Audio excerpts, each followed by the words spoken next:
পানিতে পদ্ম আর গাছে গাছে ফুটে থাকা হরেক রকমের ফুল, এরকম রূপ লাবণ্য মেলে ধরে নান্দনিক সৌন্দর্যের সুবাস ছড়াচ্ছে প্রকৃতি। এই অপূর্ব চিত্র এখন জাহাঙ্গীরনগর বিশ্ববিদ্যালয়ের। এই খরতাপেও প্রকৃতি প্রেমীদের তৃষ্ণার্ত হৃদয়ে প্রশান্তি ছড়িয়ে জাহাঙ্গীরনগর বিশ্ববিদ্যালয় হয়ে উঠেছে এক টুকরো ফুলেল ভুবন। আরও জানাচ্ছেন জাহিদুর রহমান। জারুল, কৃষ্ণচূড়া, রাধাচূড়ার বর্ণিল সমারোহ, এদের সঙ্গে যেন প্রতিযোগিতায় নেমেছে সোনালু। সোনা ঝরানো এই ফুল লাল সবুজের মাঝে উৎফুল্লতায় হলুদে হলুদে নিজের রূপ লাবণ্য ছড়িয়ে আরও কাছে টেনে নিচ্ছে প্রকৃতি প্রেমীদের। আর প্রাকৃতিক সৌন্দর্যের লীলাভূমি খ্যাত জাহাঙ্গীরনগর বিশ্ববিদ্যালয়কেও যেন দিয়েছে পূর্ণতা।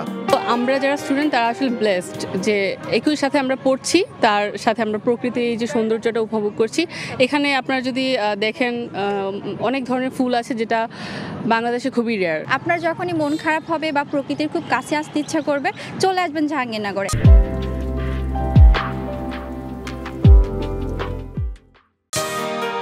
রাস্তার বাঁকে বাঁকে যেন ফুলের উৎসব, কোনোটা শ্বেত, কোনোটা রক্তমাখা, আবার কোনোটা গাঢ় হলুদ। বাতাসের সাথে ভেসে বেড়ায় রকমারি ফুলের ঘ্রাণ। প্রকৃতির রুক্ষতা কাটিয়ে ক্ষণিক বৃষ্টির আদর মাখায় স্পর্শে জেগে ওঠা এক সৌরভ ছড়ানো ফুলেল ক্যাম্পাস। সমাজবিজ্ঞান অনুষদ থেকে শহীদ মিনার পর্যন্ত রাস্তার দুই ধারে কৃষ্ণচূড়া, জারুল, সোনালু, কনকচূড়া, রাধাচূড়া ফুলের স্নিগ্ধতা, মুগ্ধতা ছড়ায় হৃদয় থেকে হৃদয়ে। পড়াশোনার ফাঁকে বা ক্লাসের ফাঁকে যখন একবার করে ক্যাম্পাসটা ঘুরে আসি, আমাদের মাইন্ড অনেক রিফ্রেশ হয়। এটি এক একটা ঋতুতে এক এক রকমের রূপ ধারণ করে।